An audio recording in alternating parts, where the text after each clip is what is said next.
তো বন্ধুরা, আজকে আমি আপনাদের জন্য নিয়ে এসেছি কান্তারা মুভির প্রথম পর্ব। আর গত দুদিন আগেই কান্তারা মুভি চ্যাপ্টার 1 রিলিজ পেয়েছে। কান্তারা চ্যাপ্টার 1টি আমি আগামীকাল নিয়ে আসবো ইনশাআল্লাহ। তো মুভি সম্পর্কে আগে কোনো কিছু বলে স্পয়লার না দিয়ে আমি সরাসরি গল্পের এক্সপ্লেনেশনে চলে যাচ্ছি।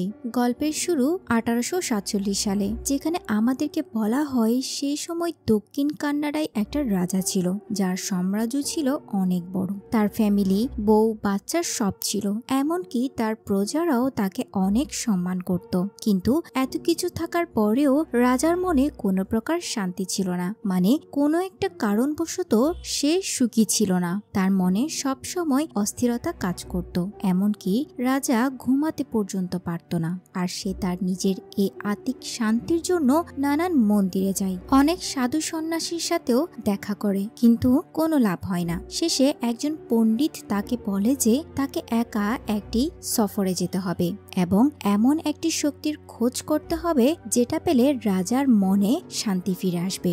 এরপর সেই পণ্ডিতের কথা অনুযায়ী রাজা একটা সফরে বের হয়, কিন্তু তারপরেও রাজা কোনো মন্দির বা গুরুর কাছেও তার শান্তি খুঁজে পাচ্ছিল না।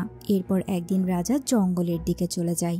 যাওয়ার পথে হঠাৎ মাঝ রাস্তায় রাজা গারগারার শব্দ শুনতে পায়, কিন্তু এই শব্দে রাজা মোটেও ভয় পায় না, বরং তার মনে হতে থাকে এই শব্দ তাকে পরম স্নেহে তার কাছে ডাকছে।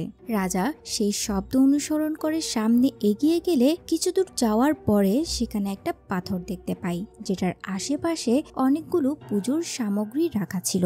এই পাথরটা দেখার সাথে সাথে রাজার মনে প্রশান্তি জুড়ে যায় এবং রাজা তার সামনে নিজের অস্ত্র সমর্পণ করে দেয়। এবং এই পাথরের মাধ্যমে রাজা তার শান্তি খুঁজে পাওয়ায় তিনি এই পাথরটিকে তার সাথে করে নিয়ে যেতে চান। কিন্তু তখন সেখানে গ্রামের লোকেরা চলে আসলে তারা রাজাকে যেটা ইচ্ছে সেটাই নিয়ে যেতে বলে, কিন্তু জানিয়ে দেয় রাজা তাদের দাইবা পুঞ্জলিকে নিয়ে যেতে পারবে না, অর্থাৎ এটা দাইবা পুঞ্জলির মূর্তি। তখন হঠাৎ গ্রামের লোকদের মধ্যে একজনের উপর দাইবা নিজেই ভর করে বসে এবং রাজাকে দাইবা প্রশ্ন করে, তুমি যদি আমাকে তোমার সাথে করে নিয়ে যাও তাহলে এই গ্রামের মানুষদেরকে কে দেখে রাখবে?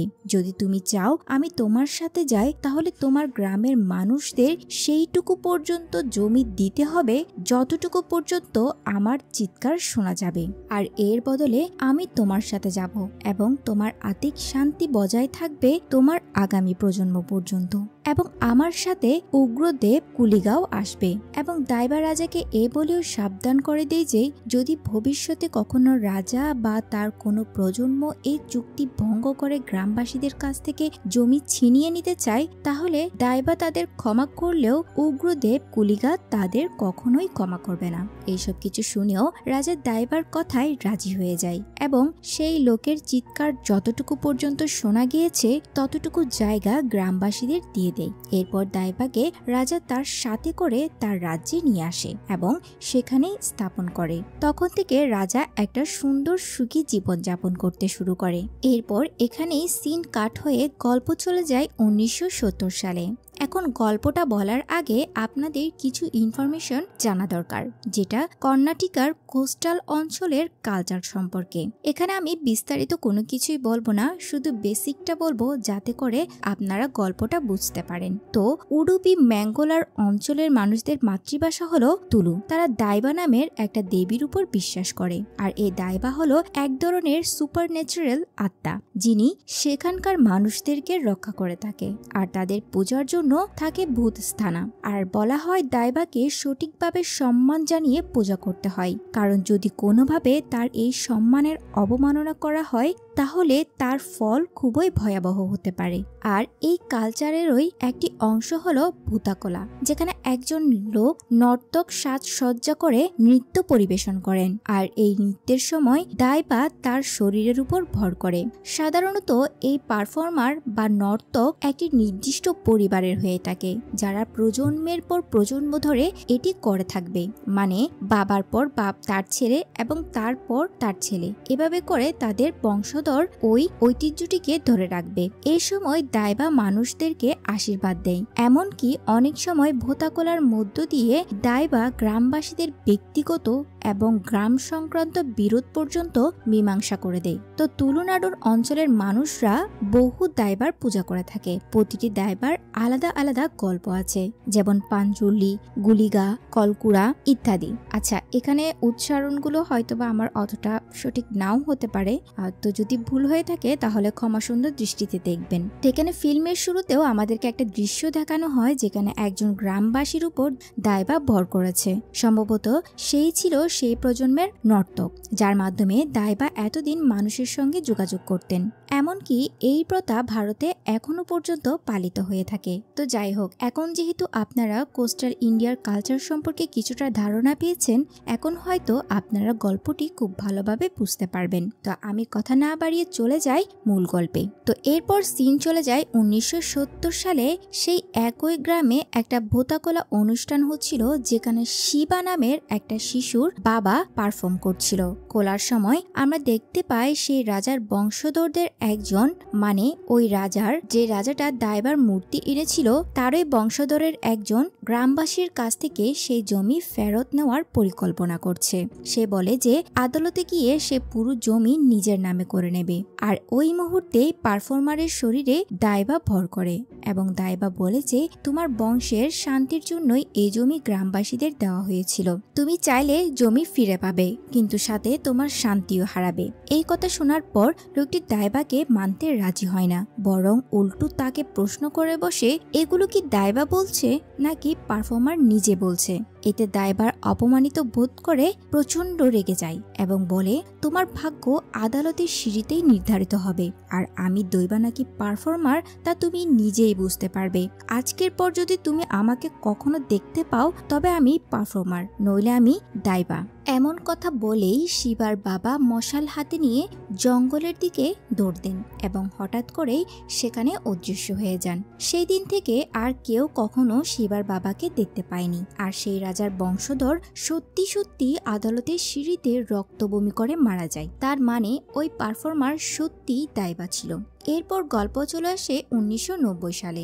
শিবা বড় হয়ে গিয়েছে এবং আমরা তাকে কম্বালা প্রতিযোগিতায় অংশ নিতে দেখি। তো এখানে কম্বালা প্রতিযোগিতা মানে হচ্ছে এক ধরনের মহিষ দৌড় প্রতিযোগিতা।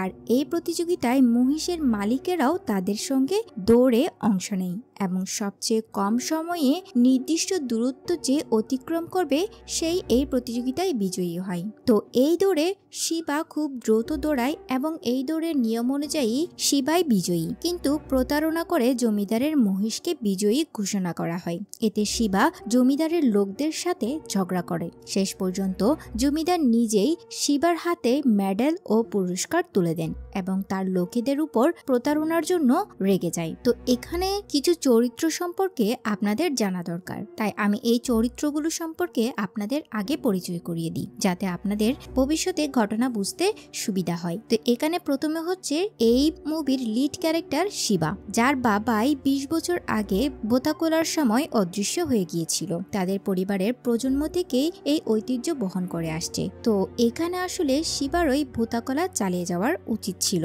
কিন্তু সে একেবারে মাতাল এবং অলস হয়ে পড়েছে। তাই তার ভাই গুরুবা পারফর্ম করত। তাদের মা সবসময় শিবা আর তার বন্ধুর উপর রেগে থাকত। শিবার বন্ধুদের মধ্যে ছিল রাম্পা, বুল্লা, লাচু, নারু আরো অনেকেই। তো এখানে শিবার প্রেমিকা ছিল লীলা, আর গ্রামের বন রক্ষার দায়িত্ব ছিল নতুন ইন্সপেক্টর মুরলি। জমিদার অর্থাৎ যে সেই রাজবংশের বংশধর আপাতত ভালো মানুষ মনে হলেও তার সাথে থাকতো সুধাকর, যার সাথে কম্বলার সময় শিবার ঝগড়া লেগেছিল। অর্থাৎ সুধাকর এখানে সুবিধার মানুষ ছিল না। গল্পে আমরা দেখতে পাই শিবা আর তার বন্ধুরা জমিদারের ছোটখাটো কাজ করে দিত, হোক সেটা বৈধ বা অবৈধ। যেমন ধরেন বন্যের শুকর মারা, শিকার করা, কাঠ কাটা ইত্যাদি। বিনিময়ে জমিদার তাদের টাকা দিত অথবা মদ খাইয়ে দিত। তো এখানে শিবার জীবন মোটামুটি ভালোই চলছিল, কিন্তু নতুন ইন্সপেক্টর মুরলি তাদের জীবনে অনেক বেশি সমস্যা তৈরি করছিল, কারণ সে স্থানীয়দের গাছ কাটা বা অবৈধ কাজ করতে বাধা দিতে শুরু করেছে। তো শিকার করতে গিয়ে ইন্সপেক্টর মুরলির হাতে শিবা কয়েকবার ধরা পড়ে, ফলে দুজনের মধ্যে ঝগড়া বিবাদ বিবাদ শুরু হয়। তারা একে অপরের শত্রুতে পরিণত হয়ে যায়। আসলে সমস্যা শুরু হয় মুরলি ওই এলাকার পুরোটি রিজার্ভ ফরেস্ট ঘোষণা করার উদ্যোগ নেই। তো এদিকে শিবা বারবার স্বপ্নে তার বাবার হারিয়ে যাওয়ার দৃশ্য দেখত। এমনকি একবার সে জঙ্গলে অদ্ভুত একটা বুনো শূকর দেখতে পায় যে অনেকগুলো অলংকার পড়েছিল, অর্থাৎ সেটা সাধারণ কোনো শূকর ছিল না। শিবার স্বপ্নে বহুবার দাইবাও দেখা দিয়েছে। তো এদিকে কিছুদিন পর লীলা গ্রামে ফিরে আসলে জানা যায় সে পুলিশ ট্রেনিং নিয়ে এসেছে। ধীরে ধীরে শিবা আর লীলার মধ্যকার সম্পর্ক আরো ঘনিষ্ঠ হতে শুরু করেছে। শিবা জমিদারের সাথে কথা বলে লীলাকে পুলিশের চাকরি পাইয়ে দেয়। কিন্তু লীলার চাকরির প্রথম দিনেই মুরলি সরকারি নির্দেশে পুরো এলাকা জমি মাপতে আসে এবং যেসব বাড়ি অবৈধভাবে বনভূমির ভেতরে তৈরি হয়েছিল সেগুলো সরকারের কাছে রিপোর্ট করার উদ্যোগ নেই। এতে গ্রামবাসীরা পুলিশকে বাধা দিলে সেখানে পুলিশ আর শিবার মধ্যে হাতাহাতি শুরু হয়। মারামারির পর পুলিশ শিবাকে আটক করে ফেলে এবং সুধাকরের লোকদের সাহায্যে জমি চিহ্নিত করতে শুরু করে। এতে গ্রামবাসীরা ভীষণ আতঙ্কিত হয়ে পড়ে। এমনকি লীলাকেও তারা নানান ধরনের কথা শোনাতে শুরু করে। যদিও এখানে লীলার কোনো কিছুই করার ছিল না, কারণ এটাই তার চাকরির প্রথম দিন। তো এখানে পরিস্থিতি সামাল দিতে জমিদার এক আইনজীবী নিয়োগ দেয় যে গ্রামবাসীদের জমির কাগজপত্র যাচাই করবে বা নতুন কাগজপত্র তৈরি করে দিবে। যেহেতু বেশিরভাগ মানুষ অশিক্ষিত ছিল তাই তারা ওই কাগজগুলোতে শুধুমাত্র আঙ্গুলের ছাপ দিয়ে দেয়। অন্যদিকে মুরলি গুরুতরভাবে তার কাজ চালিয়ে যেতে থাকে আর শিবা ও তার বন্ধুরা ইচ্ছা করে মুরলির সাথে আরো ঝামেলা পাকাতে শুরু করে। মানে তারা আরো বেশি শিকার করা শুরু করে, বেশি গাছ কাটে, যেন গ্রামের পরিস্থিতি কন্ট্রোল না করার কারণে তাকে বদলি করে দেওয়া হয়। অন্যদিকে জমিদার আর শিবার সম্পর্ক ছিল খুব অদ্ভুত। জমিদার তাকে পছন্দ করত, এমনকি তার অবৈধ সম্পর্কের সময় শিবাকে গার্ড হিসেবে নিয়ে যেত। এছাড়া মাঝে মাঝে টাকা দিত, মদ খাওয়াতো, মানে এক প্রকার বন্ধুত্বপূর্ণ সম্পর্কই ছিল তাদের মাঝে। কিন্তু এক রাতে শিবা ও তার বন্ধুরা গোপনে একটা বিশাল গাছ কাটছিল। সুধাকর পুলিশকে খবর দিয়ে দেয়। পুলিশ ঘটনাস্থলে পৌঁছায় আর তাড়াহুড়োই সেই বড় গাছটা পুলিশের গাড়ির উপর পড়ে যায়। এতে জিপে থাকা অনেক পুলিশ আহত হয়ে পড়ে। এই ঘটনার পর শিবার বিরুদ্ধে অ্যাটেম্পট টু মার্ডার কেস হয়ে যায়। ফলে শিবা ও তার বন্ধুরা পুলিশ থেকে পালিয়ে জঙ্গলে লুকিয়ে থাকতে শুরু করে। পুলিশ তখন সর্বত্র তাদেরকে খুঁজে বেড়াচ্ছিল, তাই শিবাকে লুকিয়ে লুকিয়ে গ্রামে আসতে হতো। এভাবে একদিন সে লীলার সাথে দেখা করতে আসলে সে ধরা পড়ে যায় এবং তাকে তার বন্ধুদের সাথে জেলে পাঠিয়ে দেওয়া হয়। সেই রাতে গুরুবা হঠাৎ একটা স্বপ্ন দেখে এবং ঘুম থেকে উঠে জমিদারকে ফোন করে বলে সবকিছু ঠিক করার জন্য। জমিদার বলে সে সবকিছু ঠিক করে দেবে, কিন্তু সময় যত এগোতে থাকে পরিস্থিতি আরো খারাপ হতে থাকে। শিবা আর তার বন্ধুরা তখনও জেলে আর পুলিশ দৃঢ় প্রতিজ্ঞাবদ্ধ গ্রামটিকে তারা রিজার্ভ ফরেস্ট ঘোষণা করবেই। একদিন জমিদার তার জিপে কোথাও যাচ্ছিল, তখন রাস্তায় গুরুবাকে দেখে। সে গুরুবাকে জিপে তুলে নেয় এবং একটি জায়গায় নিয়ে গিয়ে তাকে বলে এই পুরো জমি আসলে তার। গুরুবা চাইলে তাকে 5 একর জমি দিতে পারে, কিন্তু পরবর্তী ভূতা খোলার সময় পারফরমেন্সে গুরুবাকে এই ঘোষণা দিতে হবে যে গ্রামবাসীরা যেন জমি জমিদারকে ফিরিয়ে দেয়। আর এখানেই আমরা জমিদারের আসল চক্রান্ত পরিষ্কারভাবে বুঝতে পারি। অর্থাৎ এতক্ষণ জমিদার এসব কিছু নাটক করছিল যে সে গ্রামবাসীদের নিয়ে অনেক চিন্তিত।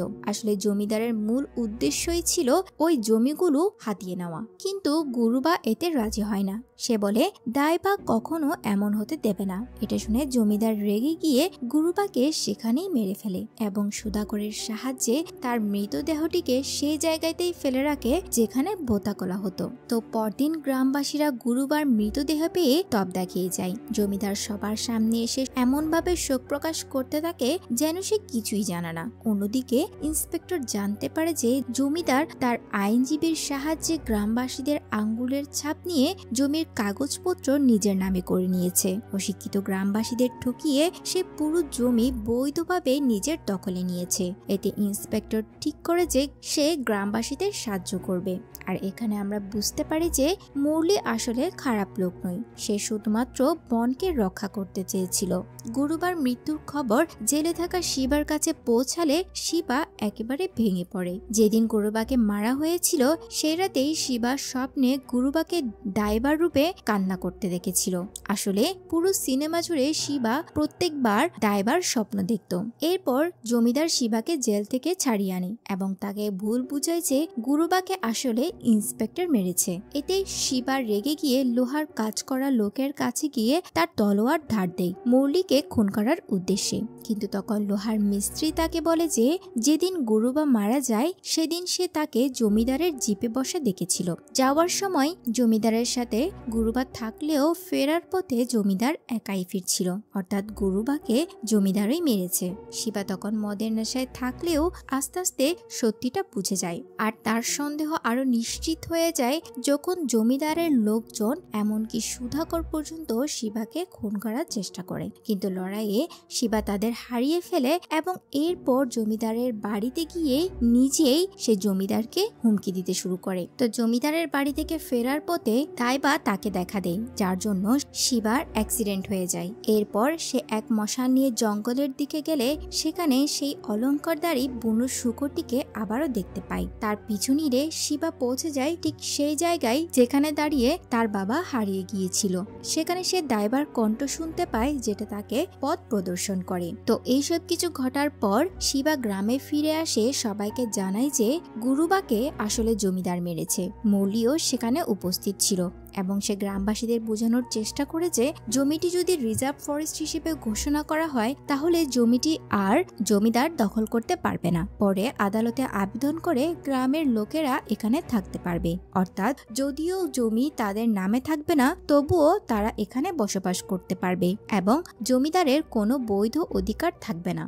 এদিকে জমিদার সিদ্ধান্ত নেই সে এই পুরো গ্রামটিকেই ধ্বংস করে দিবে। সেজন্য সে অনেকগুলো লোক নিয়ে গ্রামবাসীদের উপর আক্রমণ করে বসে। জবাবে গ্রামবাসীরাও তাদের আত্মরক্ষা করার জন্য তাদের সাথে হামলায় জড়িয়ে পড়ে। গ্রামের পক্ষে শিবা এবং মুরলি দুজনেই লড়ছিল। ভয়াবহ লড়াইয়ে দুই পক্ষের অনেক মানুষ মারা যায়, কিন্তু জমিদার এইসব কিছু উপভোগ করছিল। সে নিজেই গুলি দিয়ে অনেকজনকে হত্যা করেছে, এমনকি নিজের লোকদেরকে পর্যন্ত। এই বর্বর সংঘর্ষে শিবার বন্ধু বুল্লাও নিহত হয়। এক পর্যায়ে সুধাকরও জমিদারের বিরুদ্ধে চলে যায়। যদিও পুরো মুভিতে আমরা দেখেছি যে সুধাকর খারাপ মানুষ ছিল, তবুও তার অনেক বেশি খারাপ কাজ করতে এক ধরনের ভয় কাজ করত। শেষ পর্যন্ত সে জমিদারের বিরুদ্ধে দাঁড়ায়, কিন্তু এর ফলে জমিদার সুধাকরকেও মেরে ফেলে। শিবা সেই জমিদারের দিকে এগিয়ে গেলে তখন জমিদারের এক শক্তিশালী লোক এসে শিবার গলা চেপে ধরে, যেখানে শিবা মারা যায়। শিবার মৃত্যুতে জমিদার নিজেকে বিজয়ী ঘোষণা করে এবং গ্রামবাসীর উদ্দেশ্যে অনেক খারাপ কথা বলে। ঠিক তখনই আমরা দেখতে পাই দাইবা শিবার শরীরে ভর করেছে আর শিবাও উঠে দাঁড়ায়, কিন্তু শিবা তখন আর স্বাভাবিক ছিল না। তো এখানে মূলত শিবার উপর গুলিকা দাইবা ভর করেছিল। সে পুরোপুরি পজিশনে চলে যায়। তাকে দেখে স্পষ্ট বোঝাই যাচ্ছিল যে সে অনেক রেগে আছে। সে একে একে জমিদারের সব লোকদের মেরে ফেলে, আর আমরা বুঝতে পারি যে এই সব কিছুই গুলিকা দেবীর কাজ। এরপর শিবার মাধ্যমে গুলিকা দাইবা জমিদারকে বলে, তুমি এত পাপ করার পরেও ভেবেছিলে তুমি বেঁচে যাবে, কিন্তু পাঞ্চুল্লি দাইবা হয়তো তোমাকে ক্ষমা করে দিতে পারে, কিন্তু আমি কখনোই ক্ষমা করব না। তোমার রক্তে এই মাটিকে আমি শুদ্ধি করব। আর আমাদের মুভির শুরুতেও পাঞ্চুল্লির আত্মা কিন্তু ওই রাজাকে বলেছিল যদি কখনো জমিদারের কোনো বংশধর গ্রামবাসীদের কাছ থেকে সেই জমিগুলো নেওয়ার চেষ্টা করে তাহলে গুলিকা দেবী তাদের ক্ষমা করবে না। তো যাই হোক, এই কথা বলার পরই শিবার মাধ্যমে গুলিকা দেবী জমিদারকে হত্যা করে। আর এরপর আমাদের কয়েকদিন পরের দৃশ্য দেখানো হয়, যেখানে আমরা শিবাকে বোতাকলা করতে দেখি। তো এখানে ইন্সপেক্টর মুরলি ও গ্রামবাসীদের হাতে এখানকার দায়িত্ব তুলে দেয়। তখন লীলা গর্ভবতী ছিল, অর্থাৎ তার গর্ভে ছিল শিবার সন্তান। এরপর শিবা ঠিক তার বাবার মতোই জঙ্গলে দৌড়ে চলে যায়। দর্শক হিসেবে আমরা দেখি শিবার ভেতরের দাইবা আর তার বাবার দাইবা একে অপরকে গ্রিট করে এবং দুজন একসাথে অদৃশ্য হয়ে যায়। এই ঘটনার পর থেকে শিবাকেও আর কখনো খুঁজে পাওয়া যায়নি। হতে পারে শিবা লড়াইয়ের সময়ই মারা গিয়েছিল, তাকে কেবল অতিরিক্ত কিছু সময়ের জন্য জীবন দেওয়া হয়েছিল যাতে সে তার কাজ সম্পন্ন করতে পারে। শেষ দৃশ্যে আমাদেরকে দেখানো হয় শিবার ছেলে তখন কিছুটা বড় হয়েছে এবং শিবার বন্ধু তাকে শিবার গল্প শোনাচ্ছে। এটি দেখায় যে ভবিষ্যতে শিবার ছেলেও বোতাকোলায় নর্তক হবে এবং তার ভেতরেও দায়বা আসবে। আর এখানে সিনেমাটি শেষ হয়। তো এই ছিল কান্তারা সিনেমার গল্প। তো এই গল্পের নতুন সিকুয়েল কান্তারা চ্যাপ্টার 1 রিলিজ হয়েছে গতকাল। তো আমি খুব শীঘ্রই আপনাদের জন্য কান্তারা চ্যাপ্টার 1ও নিয়ে আসবো। আশা করি আপনাদের ভিডিওটি ভালো লেগেছে। যদি ভিডিওটি ভালো লেগে থাকে তাহলে অবশ্যই সাবস্ক্রাইব, লাইক এবং কমেন্ট করবেন। আজকের মতো এখানেই বিদায় নিচ্ছি। আল্লাহ হাফেজ।